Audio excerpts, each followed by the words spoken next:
బయటికి వస్తున్నాను. వస్తుంటే నా వెనక ఉన్నటువంటి వాళ్ళలో ఒక ఆయన అన్నాడు, "ఏమిటో ఓ 10 నిమిషాలు కూడా ఎప్పుడూ నించోనివ్వరు, తోసేస్తారు, వెళ్ళండి వెళ్ళండి వెళ్ళండి అంటారు" అన్నాడు.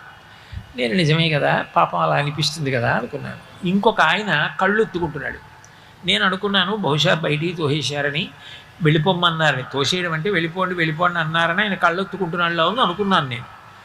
ఆయన అన్న మాట నా జీవితంలో నేను ఇప్పటికి కాదు ఎప్పటికీ మర్చిపోను. ఆయన అన్నాడు, శ్రీచక్రం టీవీ ఎప్పటి నుంచి నించున్నాడు, కింద నించుంటే నాలాంటి వాళ్ళు కనపడరని ఆ పద్మపీఠం మీద కాలు కదపకుండా అలాగే నించున్నాడు కదా, నించుని కాళ్ళు నొప్పెట్టవా స్వామి, ఒక్క 10 నిమిషాలు నీ కాళ్ళు పట్టే అనుగ్రహం ఇవ్వవయ్యా, ఎంత నిలబడ్డావయ్యా మా కోసం, నిలబడి మమ్మల్ని చూస్తూ అలా ఉండిపోయావా, మేము కనపడలేదు అంటామేమోనని మా